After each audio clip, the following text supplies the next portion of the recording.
You're listening to the Outer Banks This Week podcast, a place for people to hear what's going on up and down the beach and to get the truth about what really goes on around the Outer Banks. So, are you ready?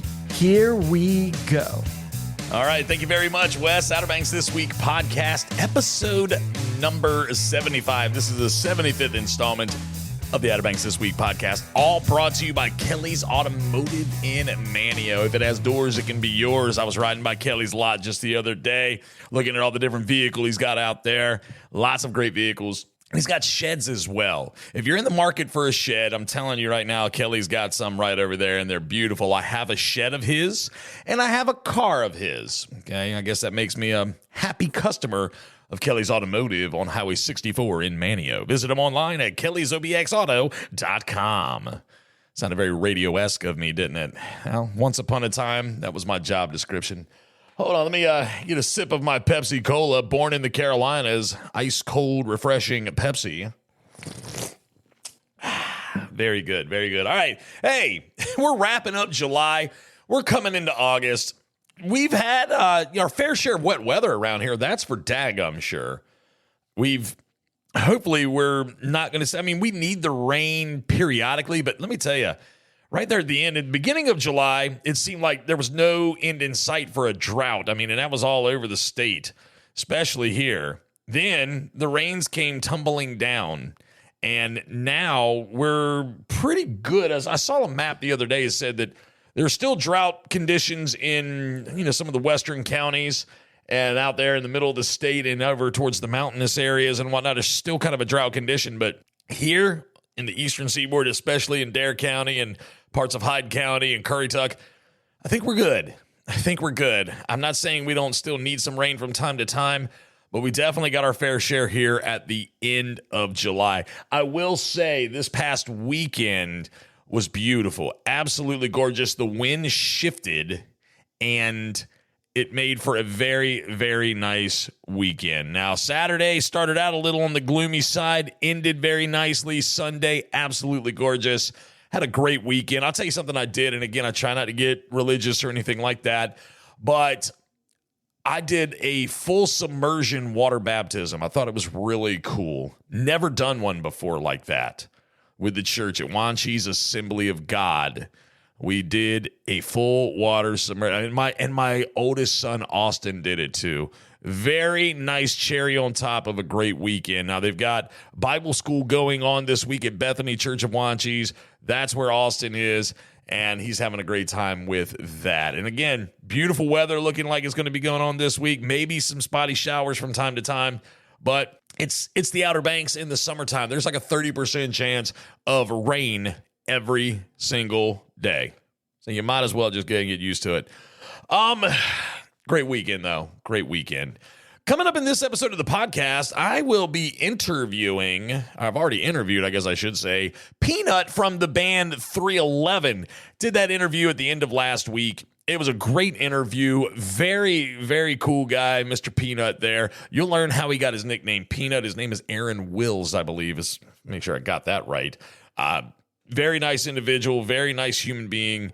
And you learn how he got his name, PNut. You'll learn about how they got the band name 311, their tour, how far they've come in the 34 years that they've been on the road. And they're going to be at Roanoke Island Festival Park on Friday, August 9th. Okay, tickets are on sale right now at VusicOBX.com. Their shows are selling out. When I was looking at their website, at 311's website, their shows are selling out. So you might want to go ahead and get tickets now if you haven't already, online at VusicOBX.com.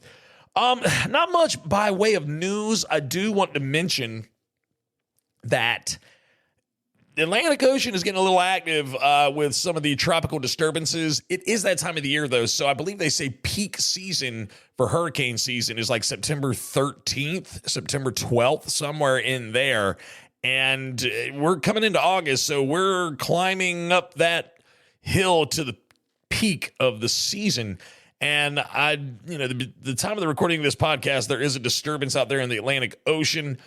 and it has not yet formed. Now, by the time this podcast is released, very well may have formed. We very well may have an idea of which direction it's planning on going.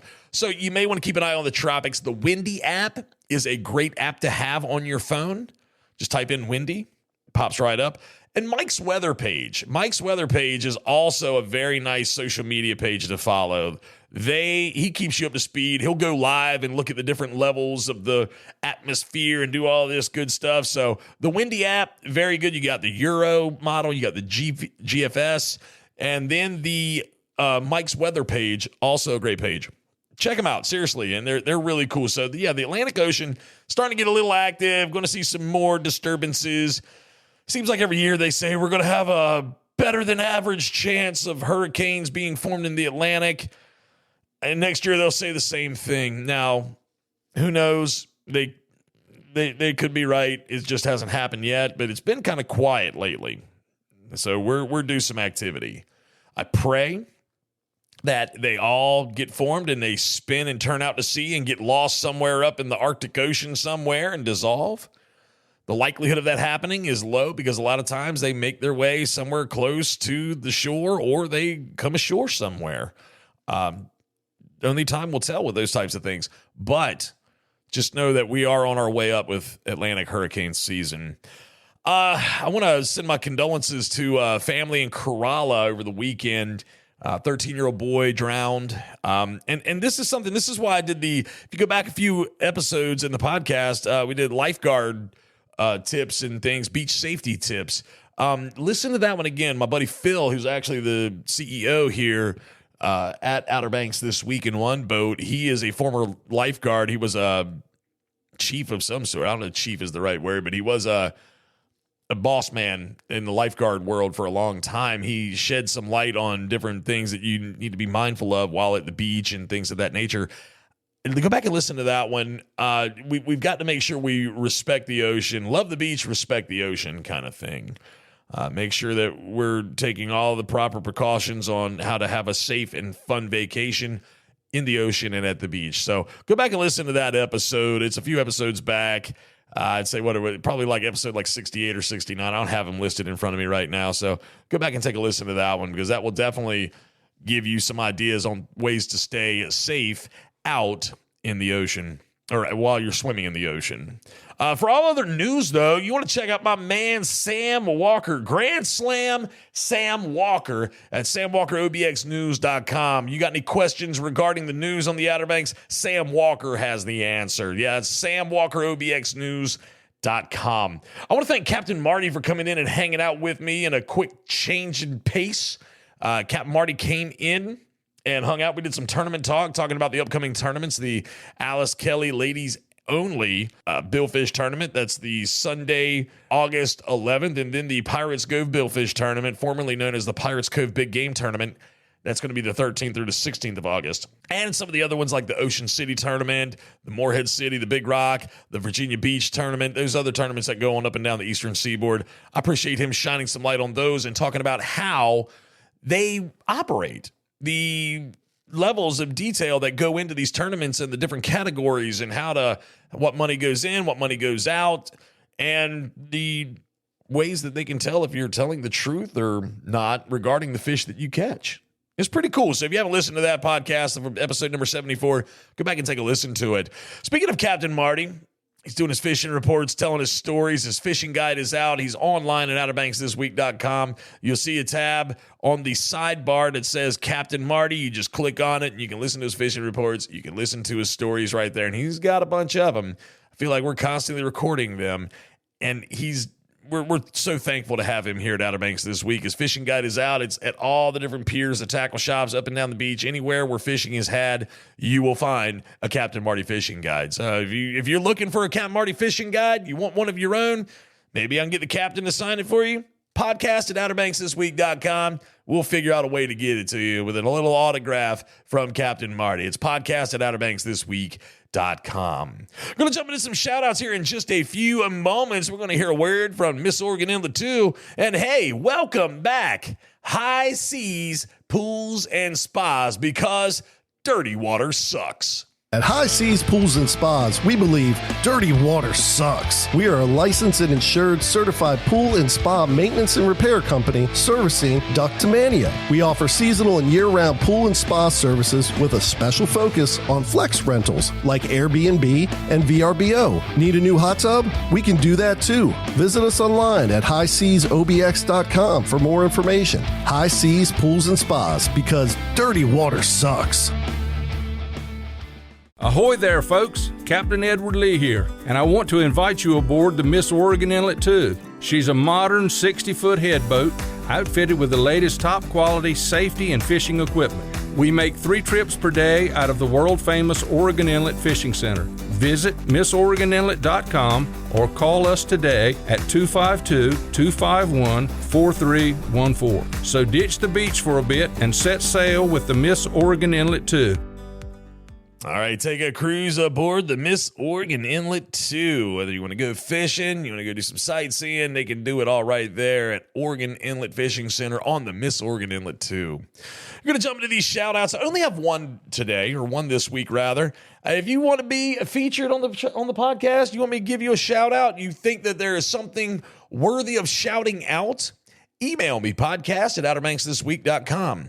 My buddy Adam, he's my man. That dude listens all the time, I'm telling you, and I know he listens because he breaks down every episode of the podcast for me. Adam, I appreciate you more than you know, and very, very soon, sometime, maybe this fall, maybe later on in the month of August, I don't know yet, I'm going to have you come on the show, and we're going to talk Outer Banks, and I want to hear what you love the most about the Outer Banks. This is my guy, Mr. Adam, and he said, man, with that drowning that happened in Corolla, we need to shout out to the lifeguards, the EMT, and all the first responders. And he's absolutely right. If you're an EMT, a lifeguard, or a first responder here on the Outer Banks, tip of a cap to you from us here at Outer Banks this week. Mr. Adam, thank you for that idea, because that was a great one. You guys are the front line when it comes to keeping people safe here on the Outer Banks and trying to, I don't know what the right word is there. I had a word, but it went out of my mind. But you all are what makes everything go around when it comes to safety and just keeping people happy and things of that nature. The lifeguards, the EMTs, and all the first responders. We appreciate all the countless hours you work, all the hard energy. I mean, and you know, you think about it, it really takes a special kind of person, because there's things that you all see that the average citizen, if they saw it, they would not know how to properly react to it. I know it comes with training, but you're very special individuals. So to all the lifeguards, the EMTs, and first responders, thank you. This shout out is for you. This tip of the cap from we here at Outer Banks This Week in One Boat is for you. Thank you so much for all that you do. All right, we're going to jump into this interview here in just a few moments with PNut from 311. But first, we're going to talk to our boy. You know what I'm talking about. That guy, he's out on the streets every single night. I can't keep up with him. I'm like, well, what are you doing? It's OBX After Dark with your boy, Matty P. What's up, everybody? It's your boy, Matty P, back with another edition of OBX After Dark, brought to you by Outer Banks This Week. Let me tell y'all where I was at this weekend, bruh.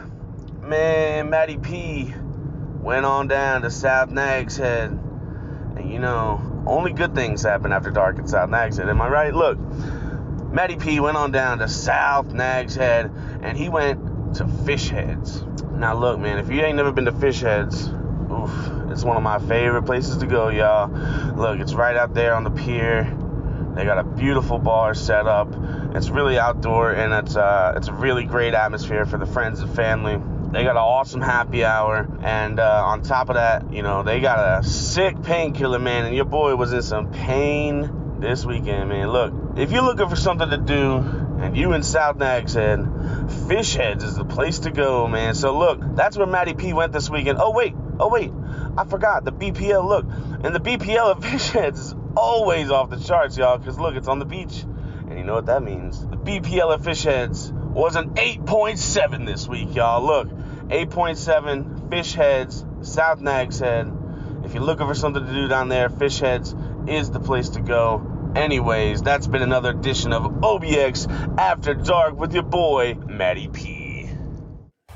An experience unlike any other on the Outer Banks. The Lost Colony, presented by PNC Bank, features harrowing fights, incredible costumes, and jaw-dropping special effects to tell the story of the first settlers of the Outer Banks.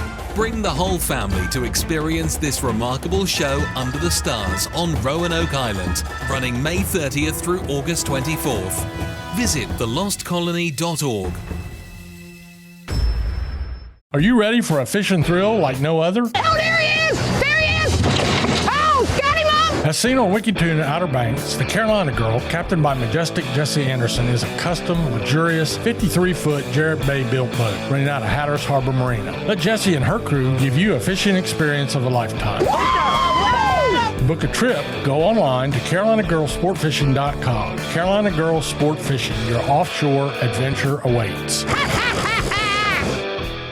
All right, Outer Banks This Week podcast. I have on the phone with me right now PNut from the band 311. Yes, 311. They're going to be at Roanoke Island Festival Park in Manteo on Friday, August 9th. Part of a tour that they're doing. They have Neon Trees and AWOL Nation with them. And PNut, you just got on the phone with us. I was telling Miss Samantha about how I'm having a fanboy moment right now. First, let's start. But how are you today? I'm great. I'm in Grand Rapids. I had a wonderful breakfast. I'm very caffeinated, but I'm going to try my best to listen as much as possible. But once you open the floodgates, I'm going to start talking. Hey, so perfect. Get ready. I was at the gym at 4 a.m., fully caffeinated. I'm leveled out right now, so I'm feeling pretty good too. Yes. Like I was telling Miss Samantha, I little history on me. I did country radio for about 10 years. I grew up here on the Outer Banks, getting in my mom's car. Like, I listened to country music all the way. I didn't know any other style of music until I was maybe 10. And that's when I discovered Green Day, Nirvana, and 311. And it changed. It was revolutionary for me because it was sounds that I hadn't heard before. And to be able to have this interview with you all is, like I said, I'm being a little bit of a fanboy right now. You got to forgive me. But I want to talk a little bit about the band. I want to talk about you. I want to talk about the shows and everything like that. So let's, if you don't mind, let's just jump right in this thing. We got to go back to the beginning. Looks like Omaha, Nebraska. You and Nick Hexum, Chad Sexton, Jim Watson started the band, and then a few years later you added S.A. Martinez and Tim Mahoney, who actually ended up replacing Jim. Now, when was the band formed? What year did you guys come together? You know, there was a previous inception of the band in '88 that was called Unity. That was essentially the same project, but was missing some core members, of course, you know, from the whatever present tense. They moved out to LA and it didn't click for them, whatever. I think they got into trouble. Okay. So they rebranded in using the modern vernacular, and I don't think Nick wanted to play bass anymore. But when I first heard what Nick was doing on bass, and I heard the demos, and they were like, you know, we want to know if you want to be in the band or something like that. I was like, that's crazy, because having the singer as good of a player as he is on the bass, like there's your band. Like, you don't need me. Like, go get don't get somebody else. Keep the band as it is. And Nick was like, he's like, no, man, I don't want to play bass. He's like, I've seen you play all these things. You know, I'm like 15 years old at this point, getting recruited into a band that's, you know, dipped toes in Los Angeles and recorded and all that. So, and then there's a bass player in the band that I really look up to in Nick Hexum.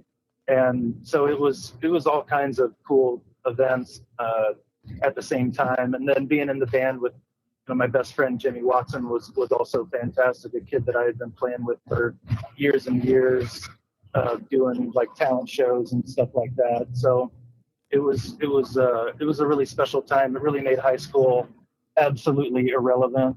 And I just turned it. I took both feet off of the skateboard and I took my driving foot off the skateboard and I totally started coasting, which was fine because my teachers totally allowed it. I think they saw what was going on and let me skate pretty easily. So yeah, that was a magic time between 90 and 92 when I was still in high school and in the band doing gigs and shit. That's pretty rad. That's a really cool story that they saw the potential. They saw the talent. They were like, look, man, you do your thing. You handle business, and they let you go like that. Now you said you're a skater. Now you still skate? I mean, I've got a skateboard. I was just using it as a metaphor, but yeah, I've always got a skateboard. I was that kid that used the skateboard as like transportation. I wasn't trying to break my ankles or get clicks like the kids nowadays or anything. Oh, yeah. I just used it to get around, and I don't know. It was more like fun as transportation than like I got you. and stuff. I got you. Now let me ask you this. Now, how did you get the name PNut? I got the name PNut from my good friend Boyd Cameron back in Omaha, Nebraska, and it was due to the shape of my skull, my cranium, probably around 14 or 15 when the band was kind of getting started up. Okay. I'm sure I let them know. I'm sure I let them know I didn't want to be known as Aaron. I didn't want to like put Aaron on the whatever on the band list and all that. So I wanted a nickname, and I've had nicknames like all my life. I was Redwood for a long time, something tall. There was this one girl that called me Tinkerbell. That was great. I'm happy that didn't stick. Yeah. I was also Guy Smiley, which kind of plays into the giant skull thing, and that was a really good nickname. I kind of did that one. Okay. But PNut is the one that's stuck, and it's on all my tax returns. Okay. All right. Now, that's how you got the nickname PNut. But now the name 311, it's always had like a certain mystique about it. And you were actually, from what I was reading, the one that came up with the band name. How did you come up with the name 311? No, the truth of the matter is that Jimmy Watson came up with the name. Okay. It was an incident that he was involved. It was an incident that he was involved in, and I was there. I was privy to the inception, but it was the occurrence of him being arrested while skinny dipping in a pool that was just surrounded by houses. So yeah, he was asking for trouble. Oh, okay. So now like the 311, that was the code that the police officers used. It was like, we got a 311 in progress kind of thing. Is that right? Yep. We have indecent exposure. Got it. Like my body, like his body was illegal. But I get it. I understand. Oh my Lord. So, okay. That's always been a question because some people have often tried to guess how the name 311 came about. Even when I was a kid growing up, we'd be listening and like, it was just one of those things. So I had to ask that question. Now, according to my information, you got about 13 studio albums, 2 live albums, 4 compilation albums, 4 EPs, and 4 DVDs. And in 92, correct me if I'm wrong, the band signed with Capricorn Records. Is that right? Yes. Okay. What was it? Nashville. What was it like signing your first record deal? It was a trip. I mean, I was still in high school. It was in between the period of February and June when I came back to get my diploma and came back with a record contract. And it really has everything to do with those 2 years that we were busting our asses and Eddie offered, literally being on our doorstep the day we showed up in Los Angeles, and then less than 2 weeks later, or about 2 weeks later, 10 days, let's call it, we were in the studio where the Jacksons recorded ABC and Rockin' Robin. Oh man! On Fountain, just off of Sunset, or near Fountain, just off of Sunset, and met Scotch, our sound guy, and it was just all these things that fell into place that got us the record deal. It was mostly Eddie offered. He was like, I believe in these guys. And for people who don't know, he did Yes's first album, and the song Roundabout is like a rock anthem, absolute masterpiece. Cream of the crop. If you don't know it, you should. And as a bass player, that said a lot to me for like what the album was going to sound like, and ultimately what the band was going to sound like. So I had high hopes from the beginning, but it really had a lot to do with us having the timing of Eddie Offord and his pedigree backing us at that moment to get us to sign with Capricorn. And when we sat down with them, like I said, I was going to be caffeinated, talking on long-windedly. They said, don't worry about radio, just play shows because you guys put on an amazing show. So just focus on that. And if radio comes, great. And if not, you'll always have your show. And then 34 years later, you're still doing this. That's pretty rad. I'm going to talk about one of your shows coming up here in just a few moments. But I do want to say, back in, looks like I was reading in 93, you released the album Music. And in 94, you released Grassroots. And then the triple platinum self-titled album, which I still have, with the hit Down and All Mixed Up. Oh, yeah, you do? Yes, I still have that album at home. And when Down was the song that I first heard, just to say it. When I first heard that song, I was like, what is... Oh, and I just, took me to another level. As I was 10 years old. I was born in 84. So, I'm getting old. And anyway, I heard that and I was like, Down and All Mixed Up. I mean, they were the two first hits that I heard of y'all's. Now, what were your feelings surrounding all of this success and how crazy did things get for y'all? Well, me first, real quick. Did you hear it on the radio or did you see it on the MTV? I believe somebody else had the album and I heard it at a friend's house. Right, there you go. An even stronger endorsement than, friends who share music are good friends. Yes, absolutely. That's awesome. And then parties that you're at, that you hear incredible music at, are incredible parties. These are things that you'll think about for the rest of your life. Right. Absolutely. I mean, that was, yeah. I'm willing to. So it was after Grassroots came out, we hit the road super, super hard, like gladiators, going to combat, going to, everywhere. If you've got an open spot on your calendar, we were there to fill it.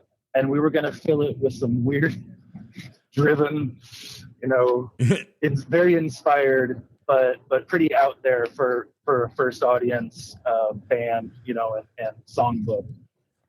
We had some pretty interesting moments down south, but ultimately a lot of love too. Atlanta was open doors. New Orleans was open doors. Alabama had some closed doors, but that's okay. And then and ultimately.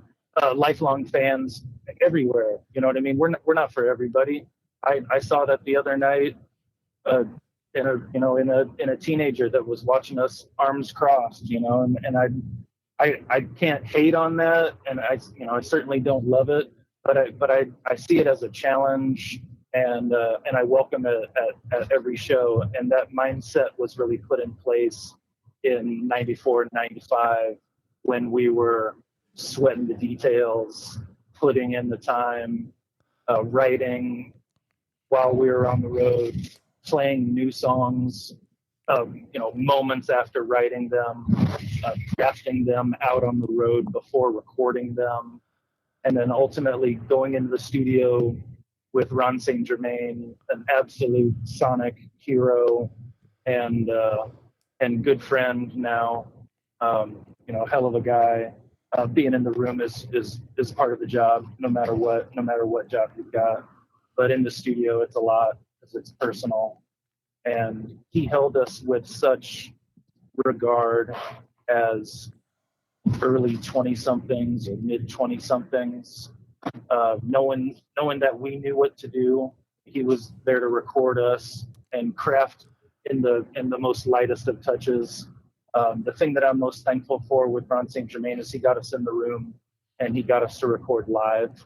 And that's what you hear on the Blue album is a band at a very, very, maybe its first peak. And then, we kept some kind of plateau from that peak. But as far as a well-oiled machine of a band, that was us after 130 shows that year and writing really, really in a serious way, because we started to understand the identity of the band and we started to understand the identity of the audience. And Ron St. Germain, he slowed us down a little bit. He brought our tempos down a little bit, and he questioned some of the changes that were like the schizophrenic changes on Grassroots, which I'm really proud of. Mm-hmm. But I think the reason why the Blue Album went over as well as it did was because of the general maturing and, right, like I said, the self-awareness, and then the mature oversight of having someone like Ron St. Germain like really care about what was coming out. I mean, he was, supercharged every time we got in the studio. He was screaming in his leather pants and talking about how this was going to be great, and just he pushed us to an amazing level with confidence and assurity. We couldn't miss. That's what it felt like. That is insane. That is really cool. That's definitely a cool experience. I mean, between those albums and others like Transistor, Sound System, From Chaos, and some of the others, you've sold over 10 million records in just the United States alone. That's incredible. That's incredible. Now, I want to know, yes, were you able to go out in public without getting mobbed? Could you walk out of your hotel room wherever you may have been on tour? And, I mean, were people waiting outside? Were like, oh, shoot, PNut 3, the whole band's here. I mean, how crazy was that? Was it nuts? I think we leaned on that glass. We were looking through that window, but we never went through that membrane.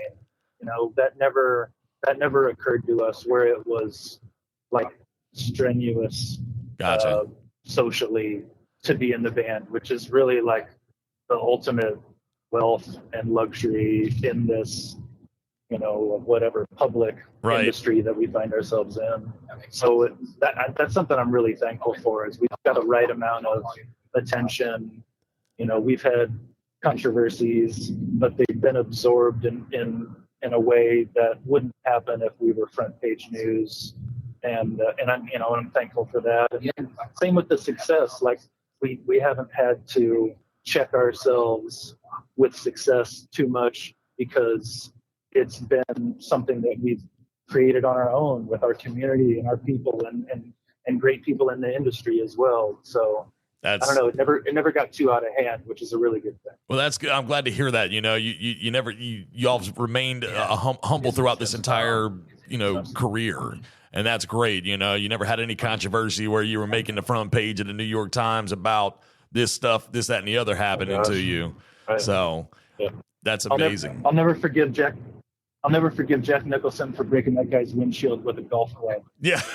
You know what I mean? Like that stuff sticks in your head. Like, he had a bad day. Jack Nicholson gets to have a bad day, and he just so happened to have a golf club in his hand. Yeah, exactly. I forgot about that. But yeah, we're lucky to have avoided any little side note like that. We're a touring band who's had lots of success, and it's still a lot of fun. And I can prove it to you. Yes. And I will prove it to you. Well, let's talk about the present real quick. Now, I watched the music video for the song "You're Gonna Get It." Okay, came out in 2019? Is that right? No, that came out earlier in the year. That was like a March, April kind of thing, I guess. Oh, okay. No, okay. All right. I got confused. I think I got mixed up with something else. But I did see that music video. You're good. It's no worries. It's the great song. Okay. Secondly, though, I'm seeing Nick do some sort of Fight Club type stuff, and it kind of took me back. Him knocking that dude out right there at the very end was pretty rad. Now, was that you in like a red sweatsuit in the video? Yes, I'm wearing what's the Tech Fleece by Nike. Okay, I caught a couple good shots of you in there, and I was like, wait a minute, I think that's him. So how was that like? What was it like shooting that video? How was that? I mean, it was with our director friend who's mostly known for his still photography, Brian Smith, and it's not a fake name. It's his real name. Okay. He's this cowboy that we know that is an incredible still photographer, and he'll whatever ditch the still camera for a video camera if we ask him real nicely. And he had a great idea for this. It ended up damn near perfect, if you ask me. Certainly given the budget, and we can use Fight Club references because there's a 311 poster in Fight Club. So I figured it was like a safe, sacred ground to walk upon. Wow. Fun fact. There's a I've seen Fight. It's been a while since I've seen Fight Club, but I'm going to have to look for that the next time I watch it. Definitely going to have to look for it. Exactly. Keep an eye out. You'll see it. It's in the background. Right on. Now, something that Aaron, the marketing guy over at Vusic OBX, made us aware of was that 311 actually played at the Atlantis Night Club back on July 29th, 1994. That was almost to the day 30 years ago, and I was like 10 years old. Otherwise, I would have been there. So you've been to the Outer Banks before, right? Yes. Okay. Now, what do you remember of the Outer Banks from back then? Oh, I mean, from back then, it was mosh pits and sweat and lots of skin. Oh, Lord. It was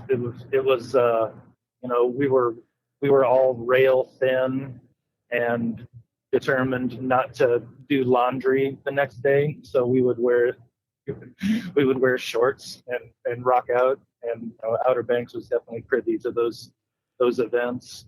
I'm sure it was the dead of summer too, so it was ghastly outside, and everyone was absorbing it as much as possible, and then also whatever getting everything off your chest.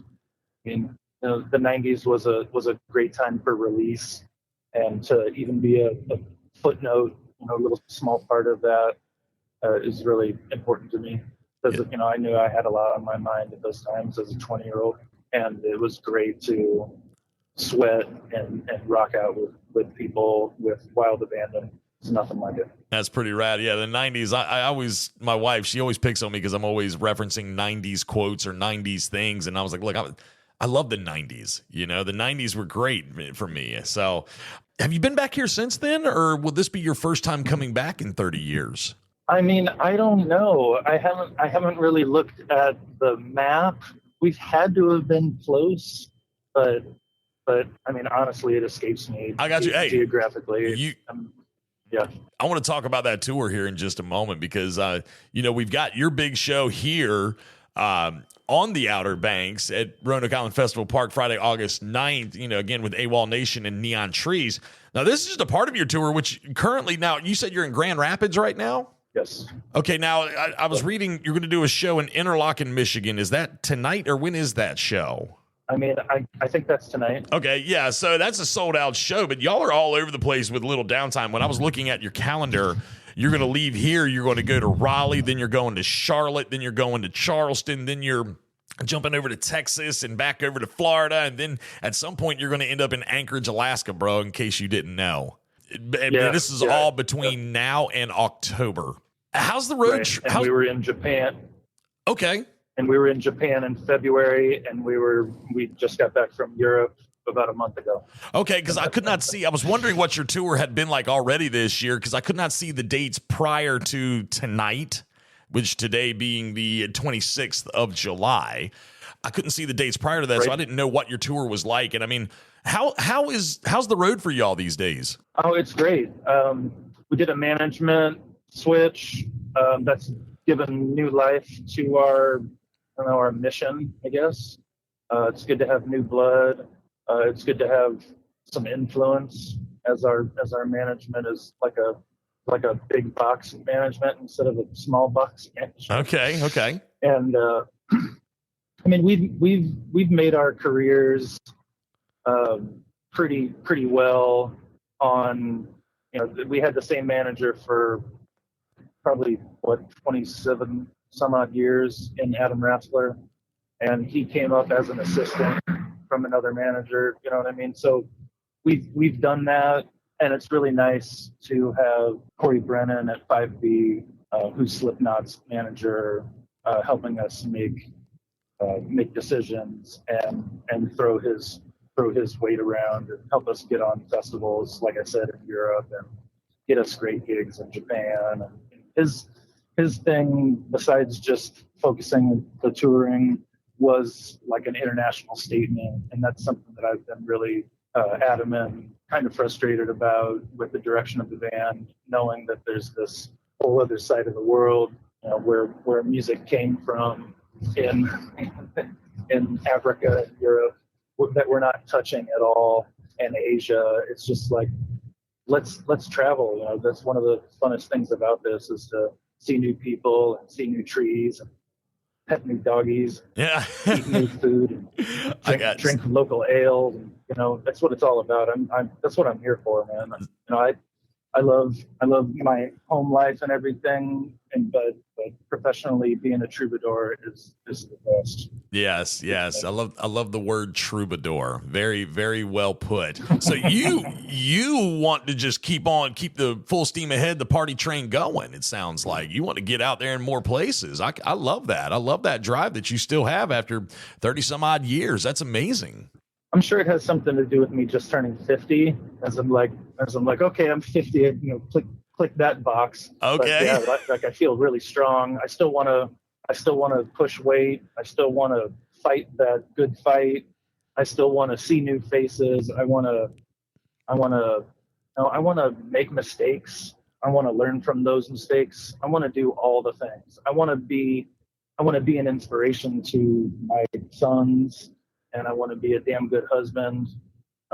All these things. I want to live it while I'm here. And there's lots of inspiration. There's inspiration spilling over.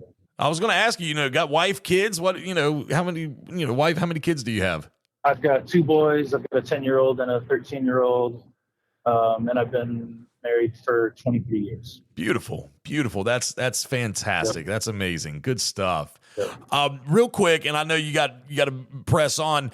I read something really cool back on March 11th of 2000. The city of New Orleans coined 311 Day. Is that right? Yes. Yeah, we got like a mayoral proclamation and a fancy piece of paper with calligraphy on it, a stamp and a seal. And yeah, it was cool. That's pretty rad. I mean, I don't know how many other bands out there have their own specific day.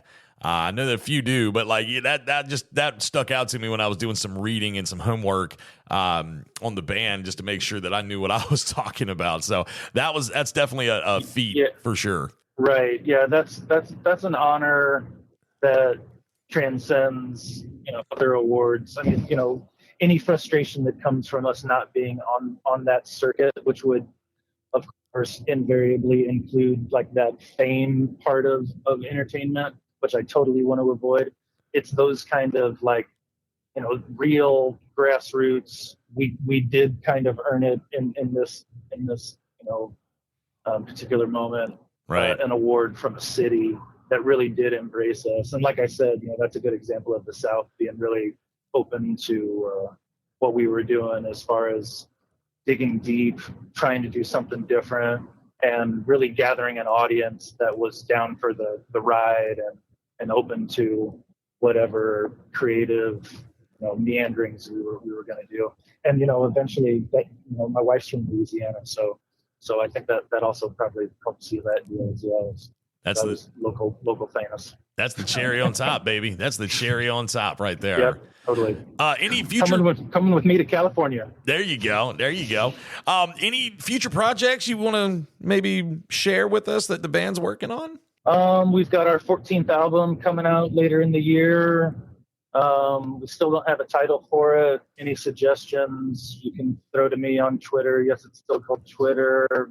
PNut at Twitter.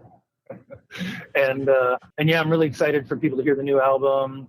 It just got mastered, which is generally the space in between the songs, right, and the level and some of the highs and the lows. It's just kind of the cherry on top, as you haven't used that expression already.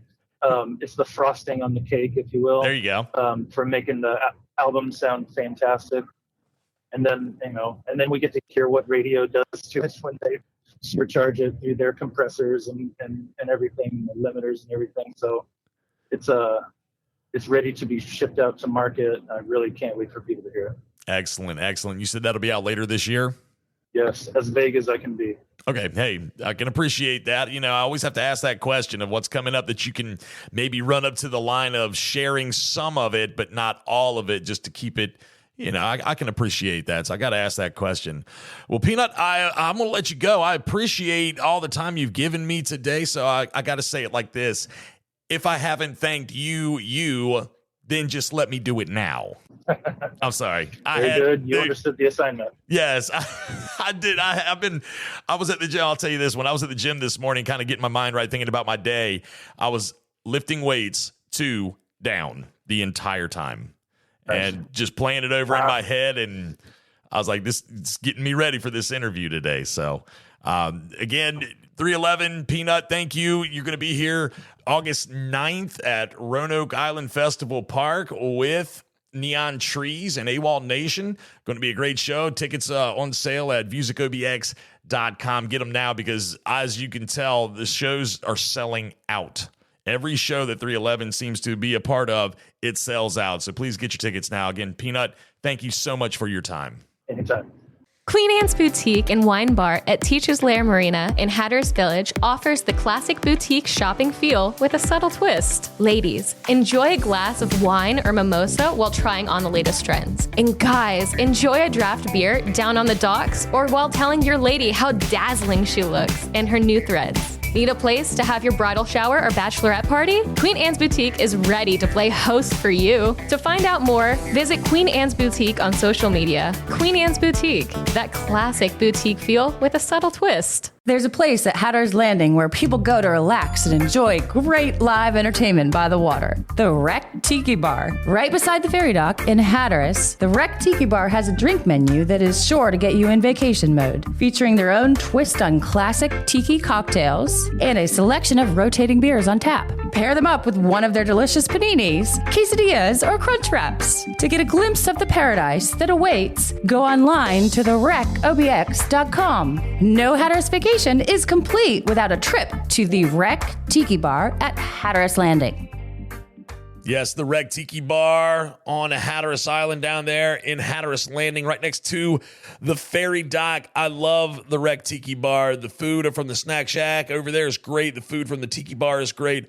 Nice drinks, cool vibe, wonderful people. It's just an amazing place. Love the Wreck Tiki Bar in Hatteras.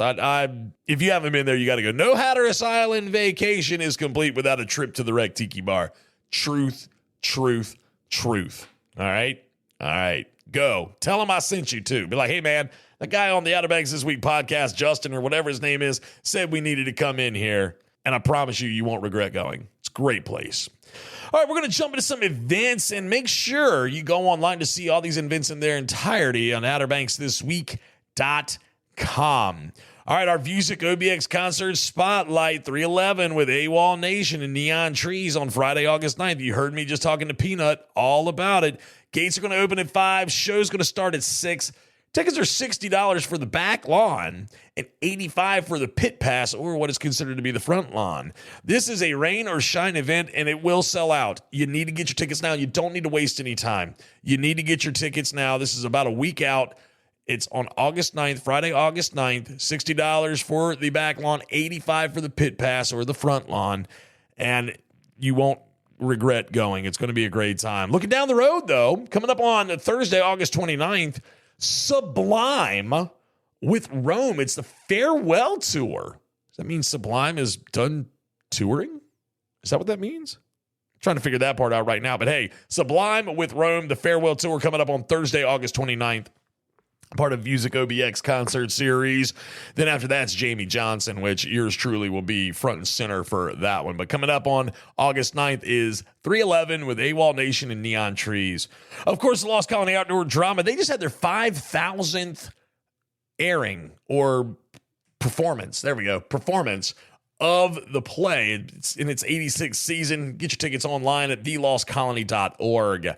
Trivia nights, live music, karaoke, all over the place. Lost Colony Waterfront Beer Garden, Buffalo City Distillery, which I'll talk more about in a little bit.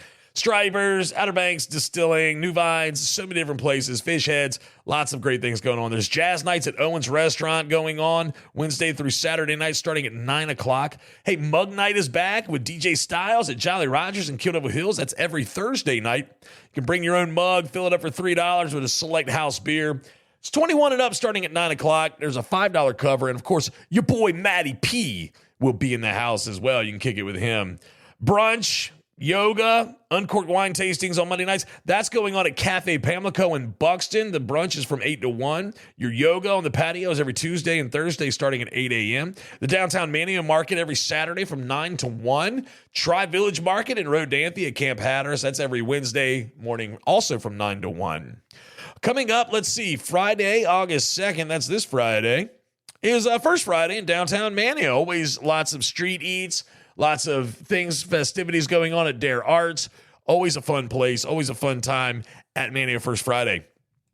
Dance night with DJ Styles at the Brewing Station. That's going on Friday, August 2nd as well, starting at 10:30 in the evening. The Ocracoke Fig Festival is taking place Friday and Saturday, August 2nd and 3rd. There's more details about that on our website and all the fun surrounding it. Then there's the Acoustaholics Open Mic Night at McGrath's Burger Shack in Nags Head. That's going on Monday evening, August 5th, starting at 6 o'clock. 80s night at Sundogs in Kerala with the DeLoreans. That's going on Tuesday, August 6th, starting at 10 p.m. I mean, who doesn't love a good 80s party? Sounds like it'd be a great time to me. Kitty Hawk Kites Pirate Festival is happening Wednesday and Thursday, August 7th and 8th, starting at 10 a.m. both days at the Nags Head Kitty Hawk Kites location. Got more details about that on our website, but that's the Pirate Festival at Kitty Hawk Kites. Jeremy and the Generations will be jamming out again Wednesday, August 7th, starting at 7 o'clock at Fish Heads in Nags Head. That's an every Wednesday thing for him. And you hear me talk about Jeremy a good handful of times. He's a great performer, got a great band, great artist. Love Jeremy and the Generations. Again, August 7th, Wednesday, August 7th at 7 o'clock at Fish Heads at milepost 18.5 in South Nags Head. The Sunrise 5K and 1 mile beach run, that's being put on by Outer Banks Running Company, is happening Thursday, August 8th, starting at Jeanette's Pier at 8 a.m. There's more info about that on our website. The 35th installment of the Alice Kelly Ladies Only Billfish Tournament, that's going to be going on at Pirates Cove on Sunday, August 11th. Go and enjoy the festivities surrounding the tournament itself. That's always a fun time. The girls have a great time. My wife is actually fishing in it. I believe, actually, I don't believe, I know for a fact that my boss lady Hannah is going to be fishing in it. It's going to be a fun time. The ladies always have a great time there, so keep that in mind as something to do on Sunday, August 11th at Pirates Cove. There's also a back-to-school party happening at Wanchie's Assembly of God on Sunday, August 11th, starting at 6 o'clock. Back-to-school supplies. There's going to be lots of fun games and activities and food. Oh, the food. That's going to be happening, like I said, Sunday, August 11th, starting at 6 o'clock in the evening at Wanchie's Assembly of God, right there at the corner of Mill Landing Road and the Lane in Wanchie's. Then that's leading us into the 41st annual Pirates Cove Billfish Tournament. That's going to kick off on Tuesday, August 13th, and go through Friday, August 16th.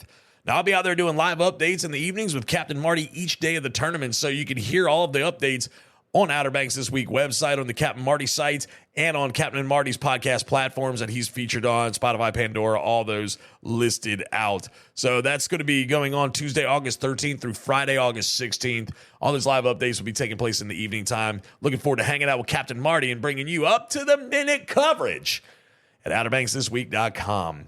Looking down the road a little bit further, Ty Fleming, he's going to be playing at Bass Knight's Lone Cedar on Friday, August 16th. You've heard me talk about him before. Ty Fleming, in my opinion, is the man who created Chris Stapleton, okay? He was Chris Stapleton before Chris Stapleton was cool. That's Ty Fleming. He's going to be at Bass Knight's Lone Cedar on Friday, August 16th, starting at 7 o'clock. All right, I don't know if we forgot anything or not. I'll think about that while we hear a word from Harper Star Dolphin Tours and H2 OBX. H2 OBX in Powell's Point, the Outer Banks' #1 family attraction. Whether it's a thrilling adventure you seek, a relaxing drift down the lazy river, or just a place to splash around on a hot summer day, H2 OBX has something for all ages. Looking to enjoy the park in style? The cabanas make a great addition for family and friends to gather for that resort feeling. Don't forget about the great eats like barbecue, tacos, burgers, and acai bowls. And the tasty drinks like smoothies, frozen coffees, and an assortment of adult beverages. To see a map of the park or to secure your splashing good time, go online to H2OBXwaterpark.com. H2OBX and Powell's Point, Outer Banks family fun at its finest. What could possibly be more fun than watching a bottlenose dolphin swim and play in the water right beside you? Hop aboard Harbor Star Dolphin Tours at Wanchese Marina and witness this remarkable animal up close. The Harbor Star is a spacious 50-foot vessel with a wide, shady canopy that runs 2-hour trips multiple times a day, including a breathtaking sunset cruise. To book your tour, go online to wanchesemarina.com and click Harbor Star Dolphin Tours. See the majestic bottlenose dolphin up close with Harbor Star Dolphin Tours. All right. I don't believe I forgot anything. If I did, let me know. Podcast at OuterBanksThisWeek.com. If you simply just want to say hello, podcast at OuterBanksThisWeek.com. If you got anything you want me to talk about, if there's anything at all you want me to mention, anything you want me to say, and like always, anybody you want me to give a shout out to, podcast at OuterBanksThisWeek.com. Hit me up. I'd love to shout you out. I'd love to talk about something that you want me to talk about, something that's not controversial, though. We got to be careful with that. I run up to the line of controversy sometimes. I got to be careful there. So let me know. Podcast at OuterBanksThisWeek.com. I do want to thank PNut from 311 one more time for coming in. I know I had said this was going to be a different podcast this week, but had a little pump fake right there at the very end of the recording of last week's podcast.